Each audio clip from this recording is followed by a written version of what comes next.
كل أم وأب بيحبوا يشوفوا ابنهم مميز، بس لو كان الطفل مختلف شوية، يعني ذكي زيادة عن اللزوم، حساس قوي، أو حتى بيعمل تصرفات غريبة، الناس بتبدأ تسأل ازاي نربيه ونعرف نتعامل معاه. تعالوا نشوف طفولة 3 أنبياء، سيدنا موسى ويحيى وعيسى عليهم السلام. كل واحد منهم كان مميز بطريقة مختلفة، ونتعلم منهم ازاي نربي أولادنا على القيم مش بس الموهبة. سيدنا موسى عليه السلام، في لحظات سيدنا موسى اتولد في وقت صعب جدا، وفرعون كان بيقتل كل طفل ذكر، بس ربنا أوحى لأمه إنها ترضعه وتحطه في صندوق وترميه في النيل وتسيبه على ربنا.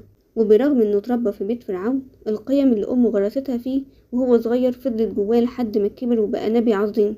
فلو ابنك في مدرسة فيها ضغط أو أصحاب مش كويسين، المهم إنك تزرع فيه قيم من وهو صغير. الأساس الصح بيفضل حتى لو البيئة حواليه صعبة. سيدنا يحيى عليه السلام، الحكمة في الصور. ربنا قال وآتيناه الحكم صبيا، يعني كان حكيم من وهو طفل. ما كانش بيحب الدنيا أو الملذات، كان زاهد ومؤدب وبر بأهله. وده بيعلمنا إن الطفل لو ذكي أو مميز محتاج حد يوجهه ويعلمه ويستخدم تميزه صح. فلو ابنك منعزل أو بيسأل كتير، ما تضغطش عليه يكون زي بقية الأطفال، بالعكس ساعده يكتشف نفسه ويوظف ذكائه في حاجة تفيده وتفيد غيره. سيدنا عيسى عليه السلام، الكلام في المهد. بعد ما اتولد ربنا أنطقه وقال إني عبد الله، وابتدى يدافع عن أمه ويعلن نبوته. يعني حتى وهو بيبي كان عنده وعي وقوة شخصية.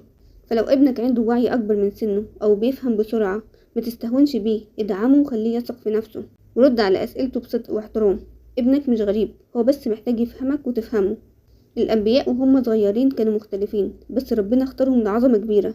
مش مهم الطفل يبقى شبه الكل، المهم إنك تربيه بقلب واعي وعقل مفتوح.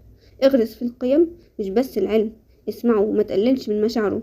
ابني فيه شخصية قوية، لأن ممكن يكون ليه دور كبير بكرة، والطفل اللي مختلف النهاردة ممكن يكون قائد بكرة.